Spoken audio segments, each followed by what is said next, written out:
Good morning, everyone, and happy spring. It's a very pretty day out here where we are, lots of sunshine. One thing I learned about living in the north, because I did not grow up in the north, is that there's still snow on the ground and it's spring, which is very confusing for me for a long time. I did not think snow on the ground and spring went together, but it does here. Then you see little crocuses pop up. So that's what we got here. We got a little bit of snow on the ground, a little bit of grass and stuff popping up, little kittens, very excited about spring. Yeah, and a little half and half. So we've been doing our strength and flow series. Today we thought we'd go back and just kind of review, like put everything together and get some strength and some flow through your whole body. So I have a strap. You can use a kitchen towel. I think we forgot to put that in the chat. So maybe if you need to, you can pause YouTube and then come back with us. We're going to start with that work and review some of the forearm and arm and upper body work we did earlier. So let's start. You can start sitting or standing. I'm going to stay sitting for a moment. Let's do the forearm work where the palms come together, the elbows come together. I always have to like lean around the corner to see the camera when I do this. And if your elbows can't totally touch, that's okay. But just bring things together. If they can touch, great. Maybe if you go a little higher or lower, you'll find you can bring them together. And then first thing we're doing is just flipping back and forth. So one hand, I look at one hand, I look at the other hand. I keep my hands together. And then I'm looking at the wrist too, right? Like my elbows don't move, but my wrists are also flipping around. So this is pronation and supination in the forearm. That's our anatomical movement. But we're just doing that twisty back and forth and around, trying to keep your hands together. Maybe you feel it all the way up into your shoulders and your upper back. Maybe you start to feel a little bit in your forearms. So you're just thinking about the bones moving.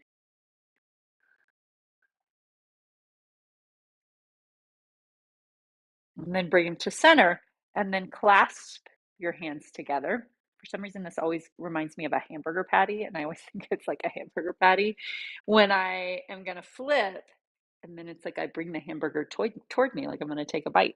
And then I take it away from me because I wanted a veggie burger.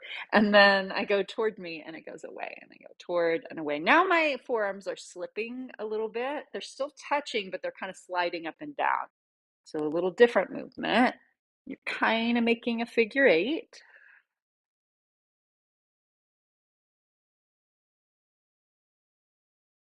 And then take the reverse. So I'm going to take it up and over away from me and then around and towards me and up and over away and around and towards.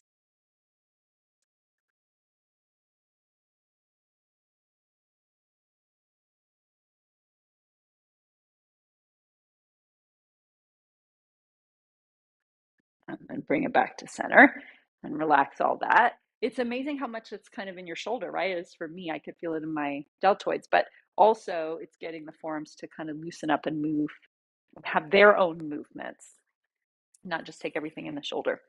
So then we'll come up to standing. And as you come up to standing, we'll use the strap.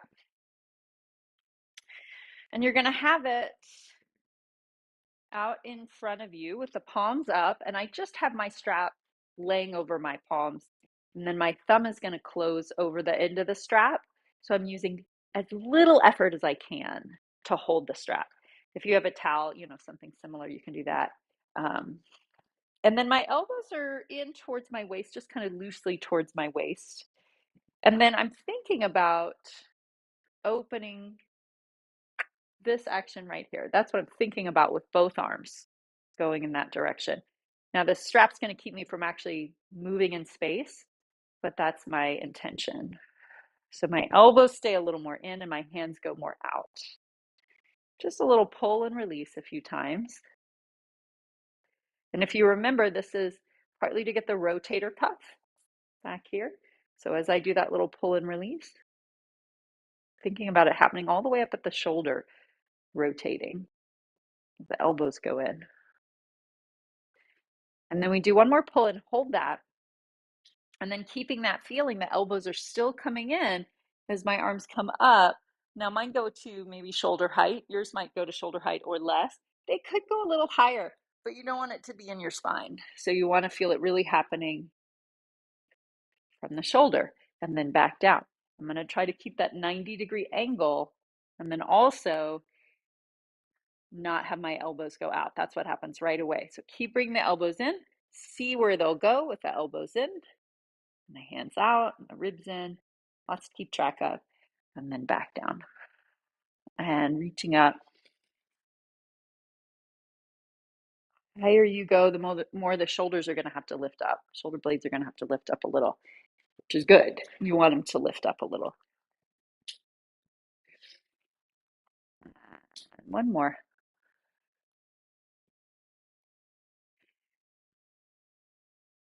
Now we're going to take it up elbows, shoulder height, and then just recheck everything, not breaking the wrists. Thumbs are hooked. Elbows are narrower than hands, right? Not elbows wider. Ribs are connected, upper abdominal strength. Back is really open. Now I'm going to leave my upper arm where it is, and I'm going to slowly unfold my lower arm. Then I'm going to leave my elbow where it is and fold it back up. And the good news is your elbows are right in front of you. You can look at them and then see if they start to drop down or come up or go out. Really trying to hold the arm in place. If you get it working well, it is Scott's favorite thing. OF, oddly fatiguing. It's a lot of work in my ribs connecting. It's like a burning above my shoulder, but not a gripping, right? It's that funny thing where it's really working, but it's still actually kind of loose. Two more.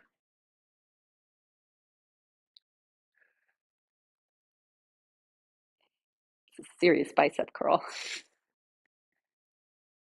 And then bring it back down. And then move that stuff around a little. Let's go to strap behind you so we get some shoulder extension. I'm going to take my feet now a little narrower. My hands in line with my shoulders. I'm holding the strap more, but still really attentive to if my forearm is working really hard to create grip, or if my hands are gripping really, really tightly. And I want to keep thinking that the forearm flows, that the triceps work, the upper back works, rotator cuffs, all that works. Pulling out and releasing with the strap behind you.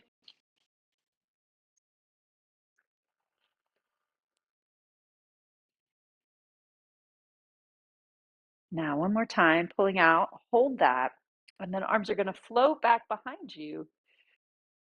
And once you get them behind you, do a little back and forth with your wrist. Like, notice that. Try to get the long wrist position. And also think the thumb side, the index finger side, is going to push back a little more than the pinky side. Because typically the pinky side goes back more. So armpit side, thumb side, index knuckle, all back. And then bring it back in. Inhale lets your chest open a little more. And exhale, back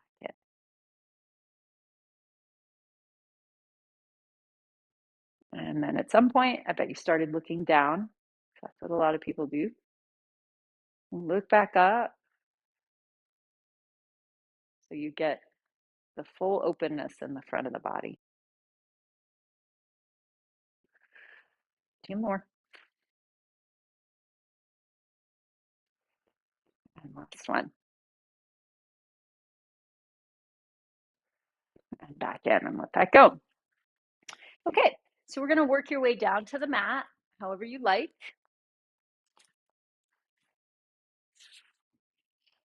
And then let's take it into a little bit of core work. And then we'll see about putting the core and the upper body together a little more. So take a moment, let your spine relax into the floor. Feel your feet in line with your hips, your knees in line with your feet. And then take your hands behind your head. Now, I always like to remind people that you work your arms a little bit to be in this position. It's not a drop your elbows and collapse. Elbows are off the floor, wide upper back. Some of the work we just did might be applicable here. Some tricep feeling, some easy forearm feeling, open upper back feeling, and that connects to your low ribs as you bring your head up. The hands are really supportive. They're not pulling or yanking, but they're supporting your head. Easy neck, lowering back down. And exhale. Coming up, find your support. Stay for an extra breath cycle.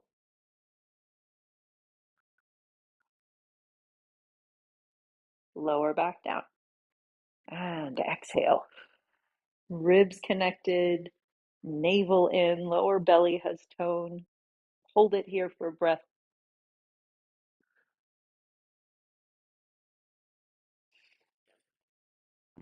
Last one.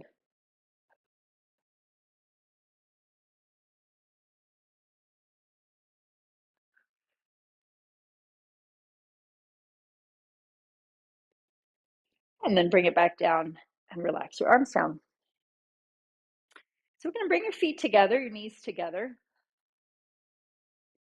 And then arms can be down on the floor, elbows a tiny bit bent, palms down.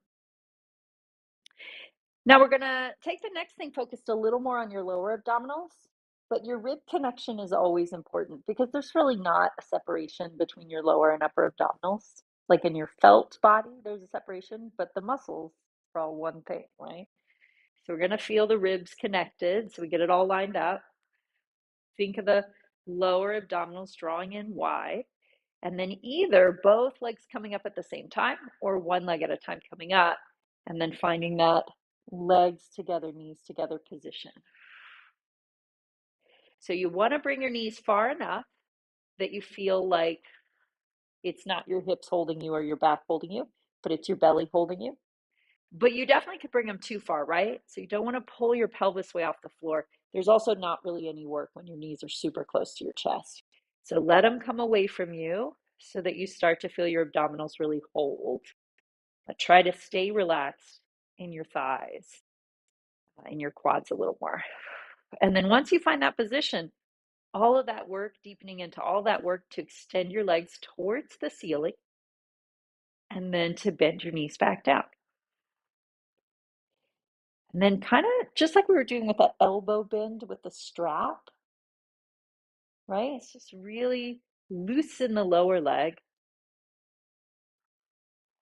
trying to hold from your abdominals, from your center. So you do a nice easy float up and down. Doesn't need to get all the way straight. It's not really about a stretch. It's about feeling the abdominals have to work a little more to hold the legs up. Two more.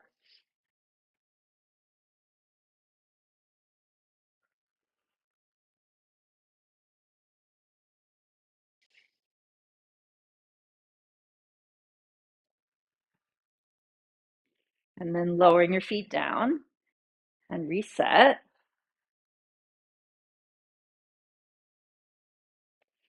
Now we're going to put those things together. So hands behind your head, elbows, arms working. Exhale. Feel your ribs, feel your belly, and head and knees come up at the same time. Finding your supported position here. And then legs floating up with the head lifted, legs floating down. Now, of course, you could just keep your head down and do the other again. But if your head's up, each time you exhale, you're going to drop into that abdominal support a little more. It's going to float your head up just the tiniest bit more, not pulling or yanking, but letting your belly support you and bring you up a little more. One more time.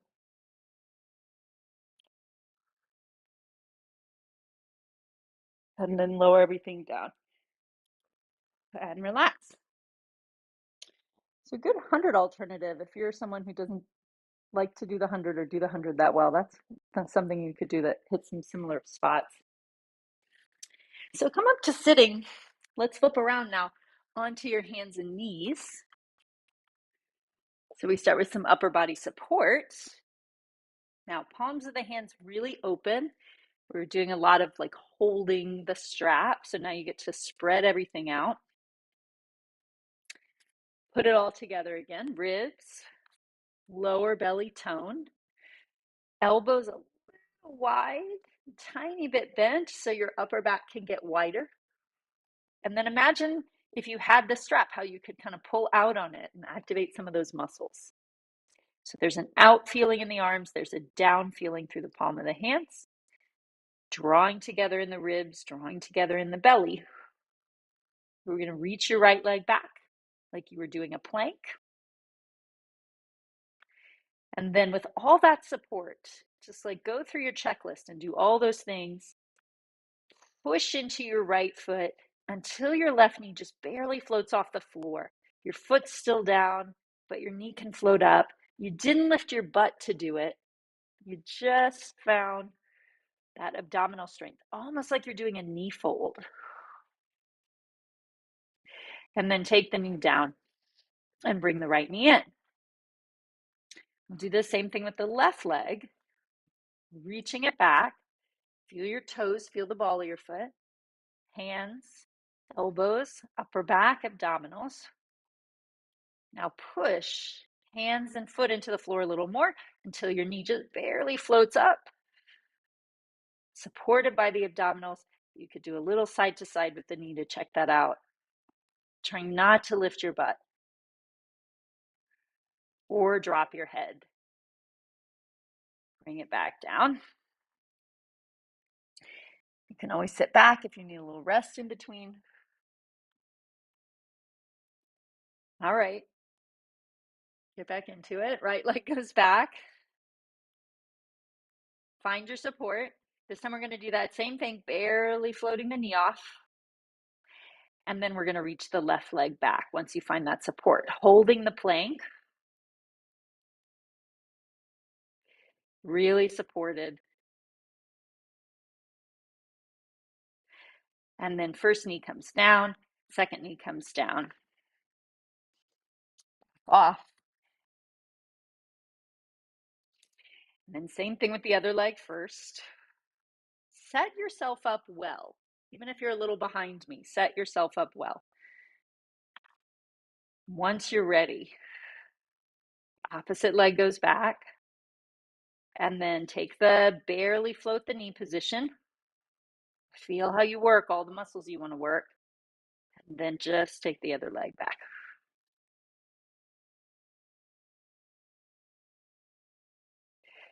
First knee comes down, second knee comes down, and then back to child's pose.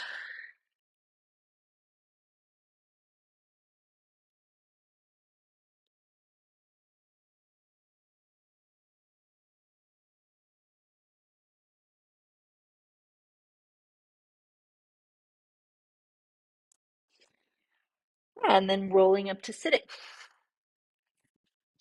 All right. So we're going to come onto your back for a little bit of bridge. Now, I told Scott I would do upper body and core, and he could do lower body and spine, and we're going to do shoulder bridge. And it's so lower body and spine. So he can cheat too and do some upper body things too. But we'll use it with the upper body in a second. So arms by your side, feet pressing into the floor, rolling up, peeling your spine off the mat.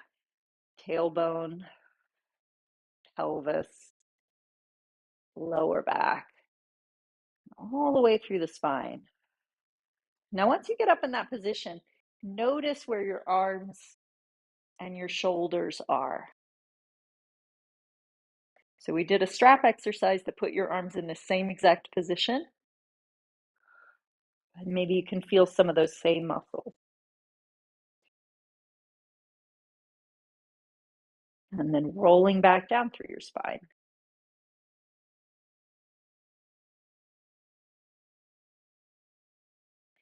So when we were standing up, you had the strap behind you and you were reaching it back behind you.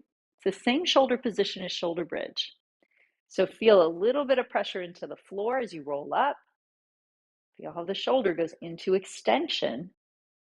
Maybe you think of that wide kind of pulling out feeling as you press the arms back, like you were reaching them back behind you, and then rolling back down.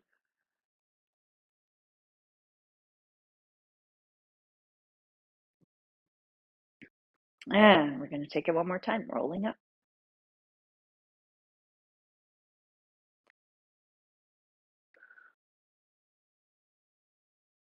Holding it there, pressing the arms, pressing the feet, and letting the pelvis lift too.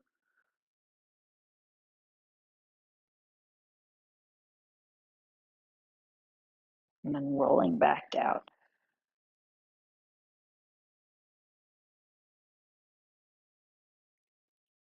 And then relaxing here.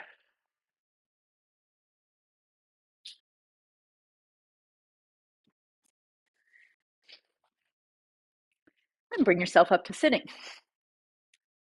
All right, so we're going to do a little different shoulder extension strength exercise.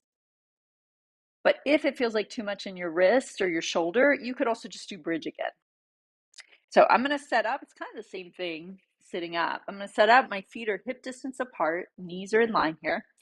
I'm going to slide my hands back behind me with the fingertips pointing in towards my butt. So my shoulder, again, is in that extension position. My elbows are a little bent.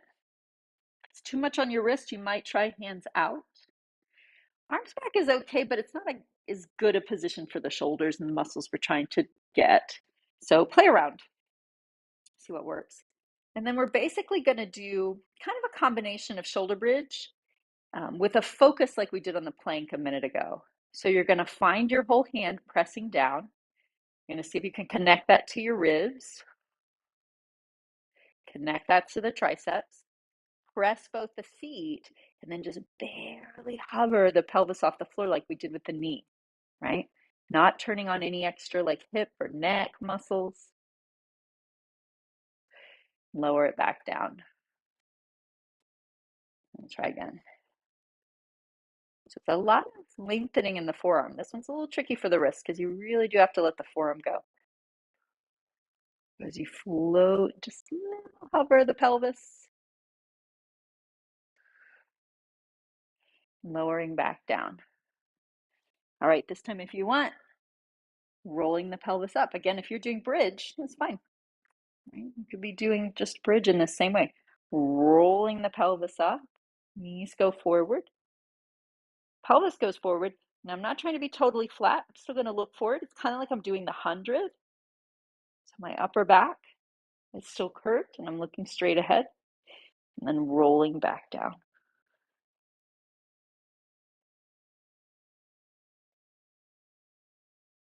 And I'll try that 2 more times. Find your support, hands and feet. Curl your pelvis up, knees forward. The higher your pelvis comes, the more your shoulders have to open.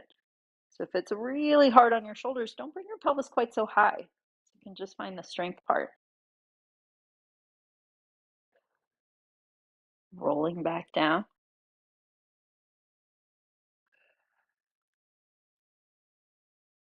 Last one.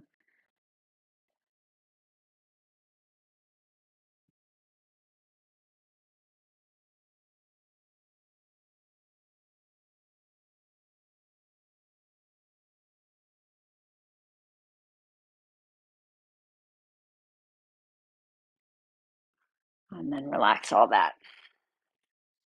All right, now even if, for the best of us, I think that's a lot on your wrist. So we could go back and do this little figure 8 to kind of stretch the wrists out if you like that. Rolling around. It's kind of a loose movement. Feeling.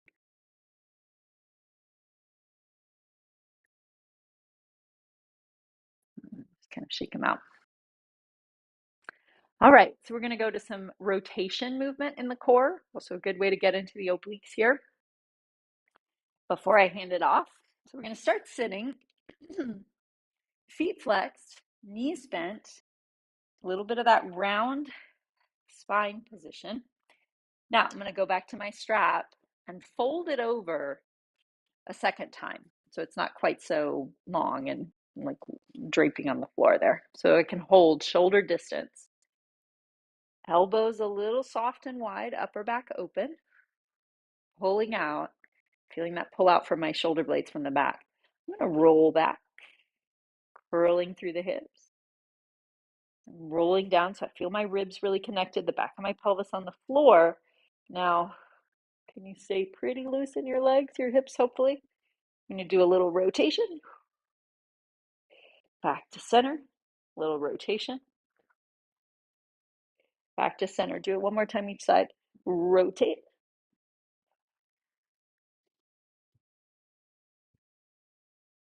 And then rolling up, sitting tall. We'll take that a few times. Engage the upper body. Draw your lower abdominals in. Draw your navel in. Draw your ribs in. Rolling back to the place where you feel in your abdominals. You might work your legs a little, but you're trying not to grab too much with your leg. And then it's really the rib cage that rotates around. You leave the pelvis where it is. Back to center. Rib cage rotates around. And back to center. Belly draws in a little more as your rib cage rotates. And center. Rotate. Center. Rolling up. Let's take it one more time.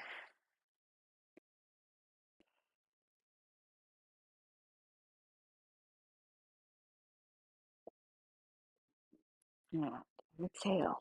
And rotate. And center. Relax the hips. Exhale. Rotate. And center.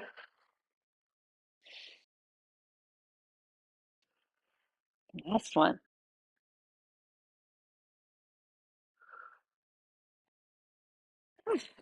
And rolling up. All right, so we're going to do a Pilates exercise that I think is kind of fun. That kind of does the same thing you just did, but now instead of moving the upper body, we're going to move the lower body. And then it also has the feeling of how you used your lower belly to straighten and bend your knees when we were lying on your back. We're putting those two feelings together. So it's called the can-can. You're going to be back on your elbows. You can have your palms like just kind of on your hips. And then I want to have my chest open. Again, my shoulders in extension, right? So it's a little behind me there. I want the chest to be open, but also ribs connected, lower abdominals connected. Now, think of what you did lying on your back when you had to lift both legs off the floor, how you really pulled your belly in. Do that to lift your heels off just a little. Bring your toes in, drag your toes in a little closer. So you have that support right away, already really using your belly.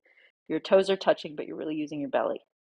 And we start the rotation from the legs. Your whole pelvis is going to move, but your ribs, it's kind of like your ribs are making the twist. We're just moving your legs. And then back to center. Roll, let your whole pelvis twist. Your ribs draw in. Back to center one more time. Now here's that low belly holds as you extend. And bring it back in. And then you go the other way. 3 little shifts. 1, 2, 3. Belly way in, ribs way in. Extend your legs, hold it out there. Bring it back down. Rotate. 2, 3. Belly and ribs in. Reach out. And roll to one hip. Roll to the other hip. Feel your ribs twisting. Way up high in your waist is twisting. And twist. 2, 3. Reach. And last one. Twist. 2, 3. Extend. And bring it in.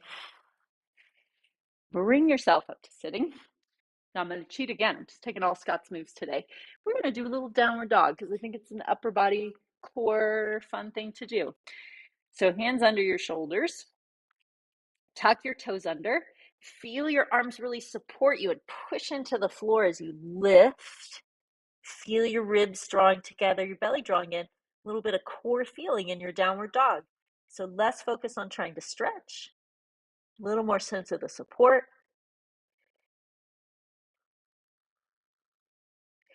And then feel your weight in your left hand, really holding you. Push that left hand as you walk your right hand towards your feet. Push your right hand as you walk your left hand to your feet. Keep pushing down hand to hand to walk all the way back. Unrolling your spine, coming up to standing.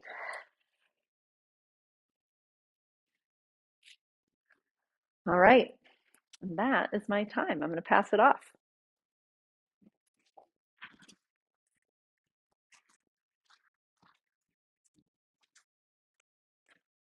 All right, everybody. So let's begin in standing. Feet comfortably hip width apart. And we do a little bit of work to help release those deep hip flexor muscles, that iliopsoas muscle that connects your lower back way down into your groin, into your inner thighs. So to begin, bring your hands to your hips. Step your left foot back a bit. And then lift that left heel to come a little bit forward.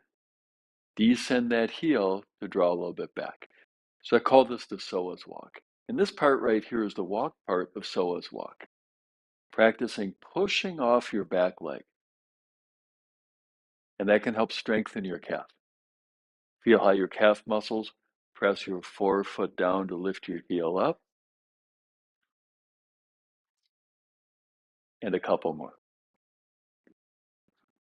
The Psoas Walk has two parts. It has the walk part, it has the Psoas part. The next time that heel's lifted, let's take a look at that Psoas part. Lift your pelvis, chest held high, head held high. And then imagine you're going to open up or lengthen the front of your hip to take your left heel back behind you and down to the floor. You may or may not feel a specific stretch here. Main intention is to create a little bit more length or a little bit more room in the front of that left hip.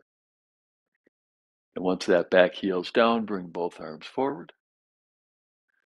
And then float both arms up. Remember that image of knitting your ribs? Keep your ribs knit as you reach your arms up, as you float your chin up. In a few breaths here. Then back to standing. Two sides of your body feel the same? I don't know about you, but I feel a significant difference from left side to right side. Let's do the second side. Begin with hands on your hips. Now take your right foot back. And then practicing pushing off your back foot. Press the ball of the foot down to elevate your heel. And then descend your heel to draw back. Again, engage your calf muscles to propel forward. Descend that heel down. Few more. So the walk part of the enterprise Psoas Walk.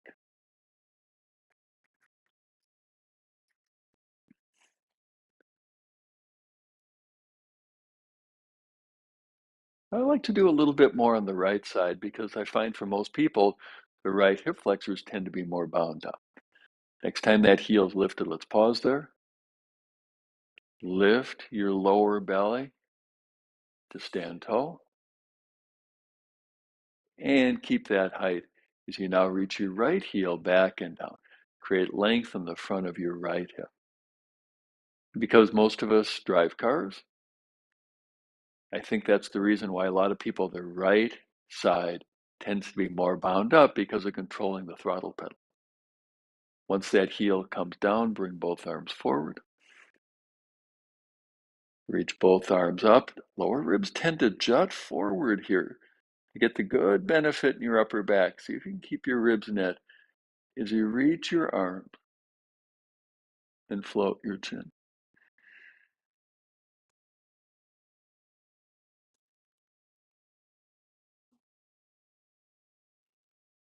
And then back to standing. Big deep inhale, broaden your upper back. Exhale, arms up. And then inhale, roll your spine down. Exhale, reach the crown of your head forward, thoracic extension. And then inhale, step back, head down dog. Remember some of those cues from previously? Lightly, like you're pulling on the strap, take your hands apart.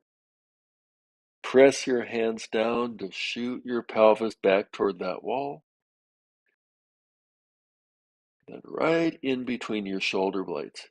Use the inhale to create space up there. And then exhale, come on down to your knees and down to sitting. So sitting on the floor crossed legs is uncomfortable. You could sit up on a cushion or you could sit on a chair. So what we're going to work on here is a little bit more work with the spine. We're going to start right at the very top of the spine where neck meets skull. Right below your ears. Move from there. Nod your head down. Then bring your head back up. And for most people, the upper part of their neck is really stiff and bound up. And their lower part of the neck compensates by doing too much of the work. So see if you can direct the movement, direct the work to the highest segment of your neck.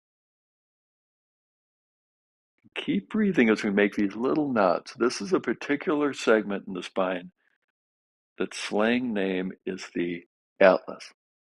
And see if you can generate the movement from your atlas. Let's do 2 more.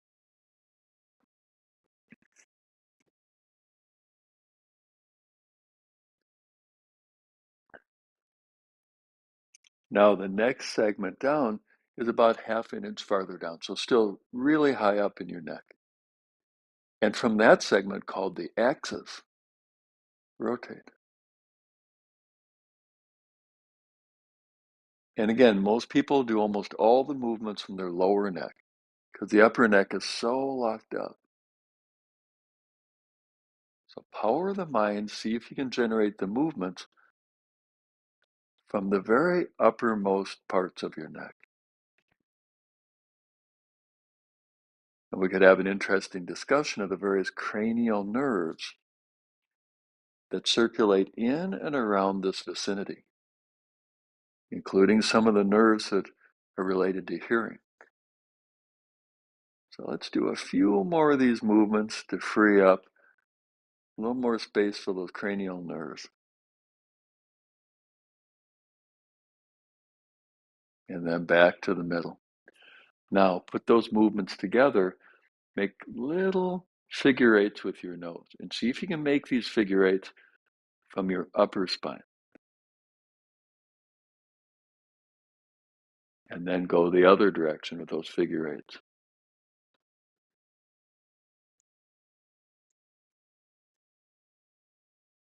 And then back to the middle.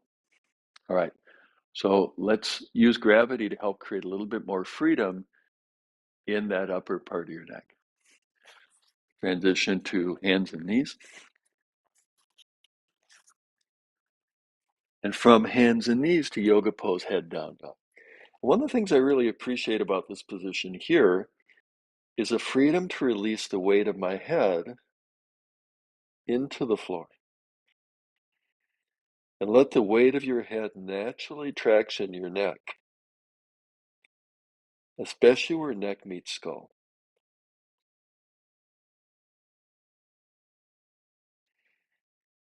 And then to segue to standing with the next exhale, step forward to gorilla. Inhale, fold. Exhale all the way up.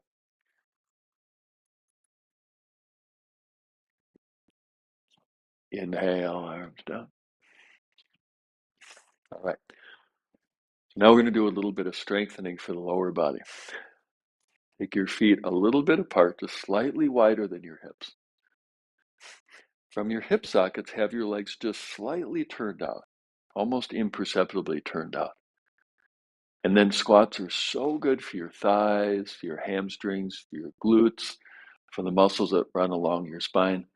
One of the best whole body exercises that exist. Bring your arms forward as a little bit of a counterweight, and then a little knee bend, and then come up. And a little knee bend, and come up. Now, if that's cool on your knees, a little deeper knee bend.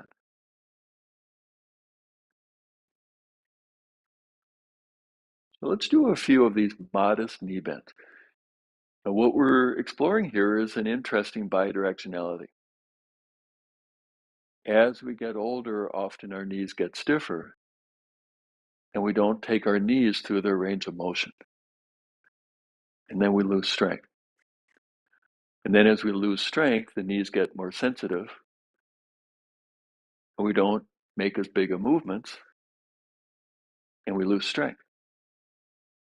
So not suggesting that your knees hurt or that we should go into knees hurting, but a little bit of sensation is oftentimes okay. Explore a little deeper knee bend.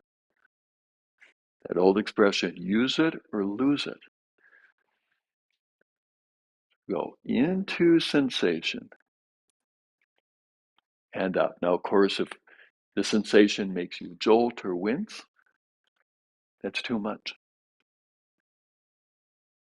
And exploring progressively deeper knee bends, as long as they don't create that kind of pain, wincing pain. And in time with practice, you can work on dropping your butt all the way down to the height of your knees and back up. This is really good for the glute muscles, leg muscles, and postural muscles that run along your spine. Let's do 2 more knee bends, whether shallow bends or deep bends.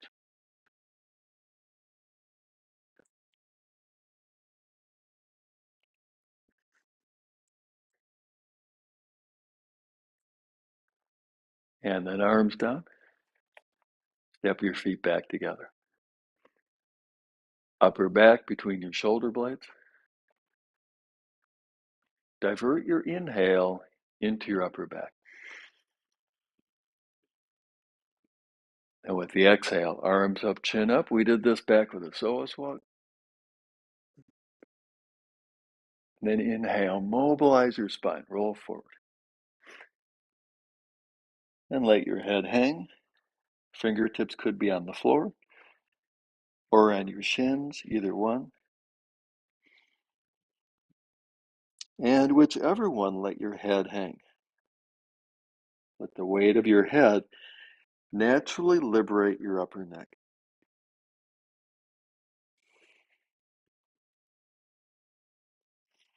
And then see if you can keep that length in your neck, that openness at the base of your skull.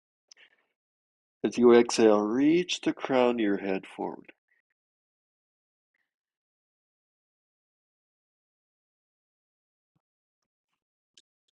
And a couple of breaths here in Gorilla. And then stepping your feet back, head down, dog. Now you've been here a couple times already today. So you're going to take the next few moments in silence to work with this position.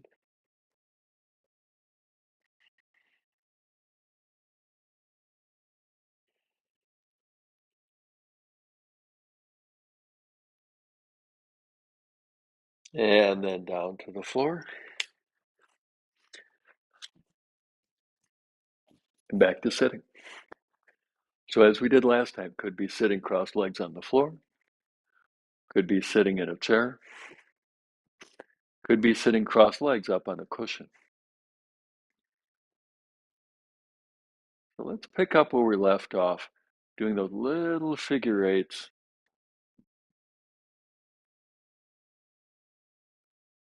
practicing releasing the base of your skull.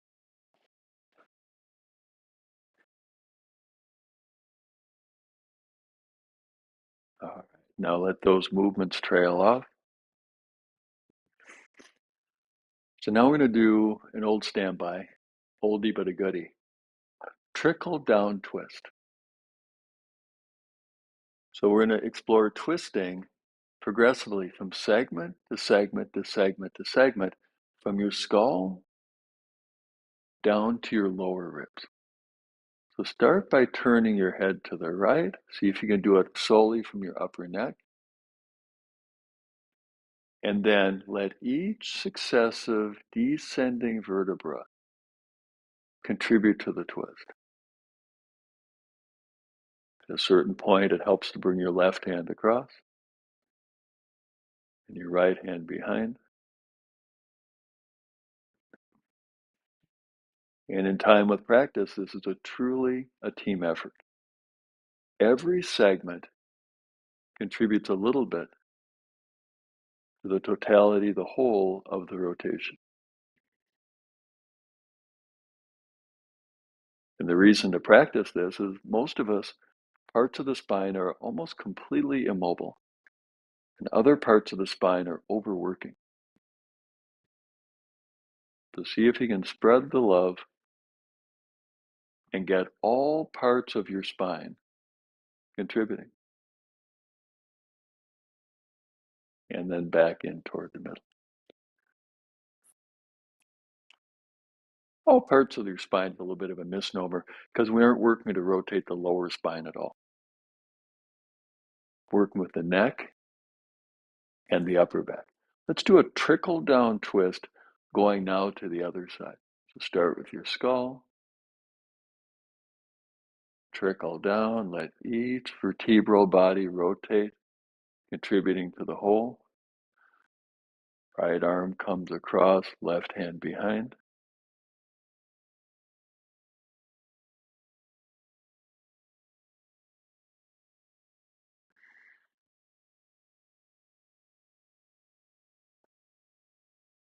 And as best you can, each segment contributing. Many hands make easy work. Many vertebral rotations create a substantial spine rotation. And then with the next exhale, back in toward the middle. Then back to hands and knees. And back to head down dog. Last time we were here, we spent a little time silently, mainly to explore releasing the weight of your head into the field of gravity to help release your uppermost neck.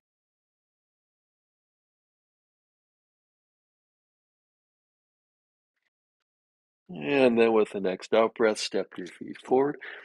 See if you can keep that openness as you reach the crown of your head forward. Keep that length, keep that openness at the base of the skull.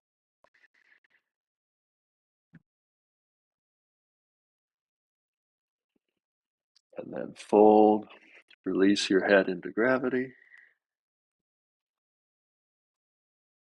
And then roll your spine up. Arms up, chin up, and arms down. All right, so we've done the Psoas Walk. We've done squats. Now let's do single leg squats. Start with your hands on your hips. Take your left foot back. This time a little bit farther back than the Psoas Walk. And notice how my back heel is lifted. Back heel stays lifted. And now we're going to bend both knees. Start with both knees bending a little and come on up, just like we did with the squats. So to test out the waters, dip your toe into lunge squats.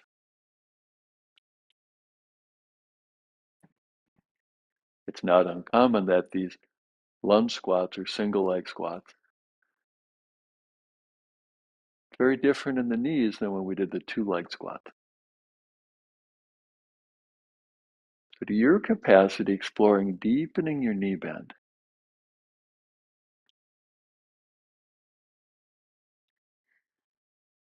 And what we tend to do subconsciously is when there's an unfamiliar sensation, we tend to avoid it. So most of us, as we age, our movements get smaller and smaller, and then we lose our strength, which causes the movements to get even smaller. So a little sense of adventure here. Of course, we don't want to go into an intense pain. But explore the sensations. Is it pain? Is it unfamiliar? And 2 more, wading into exploring, regaining your range of motion.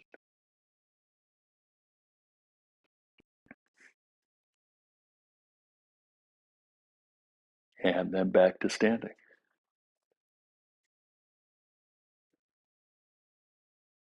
Second side.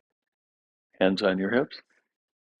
Now take your right leg back. Remember, it's a bigger step back than what we did in the Psoas Walk. Back heel starts lifted, stays lifted. Little knee bends. Dip your toe in the water. What, if any, sensations am I experiencing? And then gradually, gently increasing the range of motion.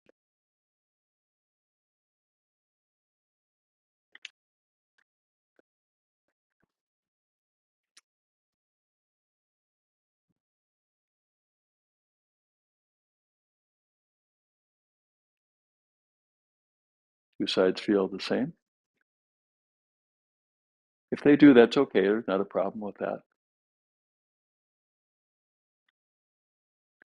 But that's actually kind of unusual.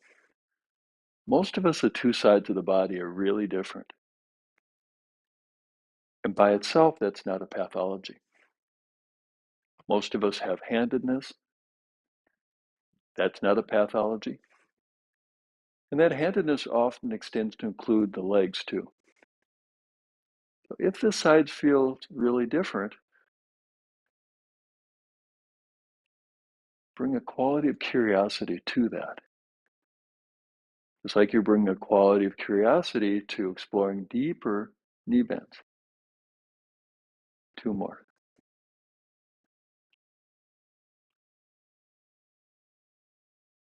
Last one.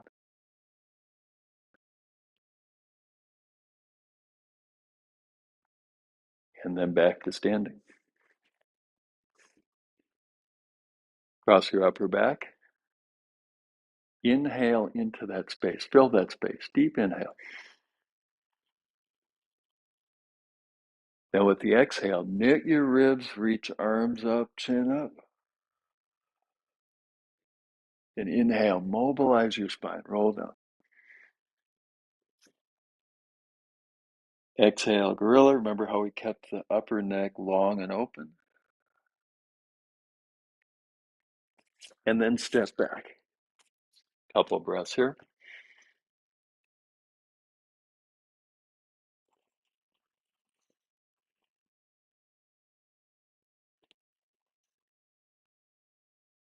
And then come on down to your knees.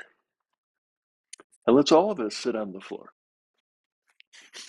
We're going to work on making that more accessible by having knees bent, feet flat upon the floor. Feet out in front of you.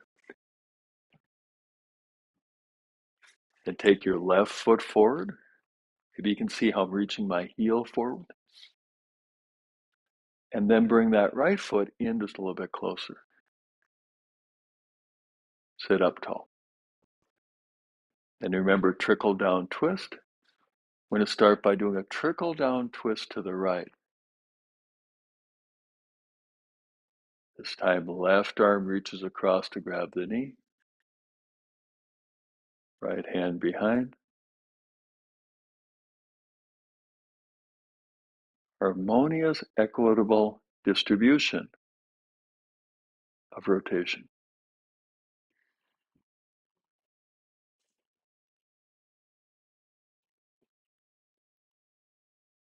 Now, as we take a few more breaths here, where a lot of people are kind of sticky is not just the upper part of the neck, but also at the junction of upper back and neck. So see if you can explore a little rotation, a little deeper rotation in the uppermost thoracic. Couple more breaths here.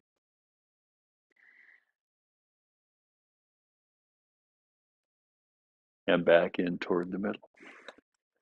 Back to the reset position, knees bent, feet flat upon the floor. Second side, take your right foot forward. Left leg comes a little bit in. Trickle down, twist to the other side. I just caught myself. I forgot to twist from my upper neck. But maybe you noticed I started over again.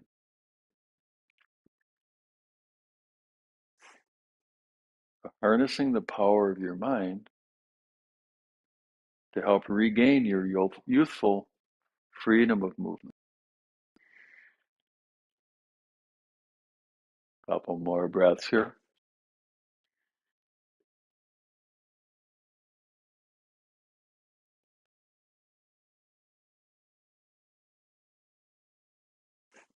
And back in toward the middle.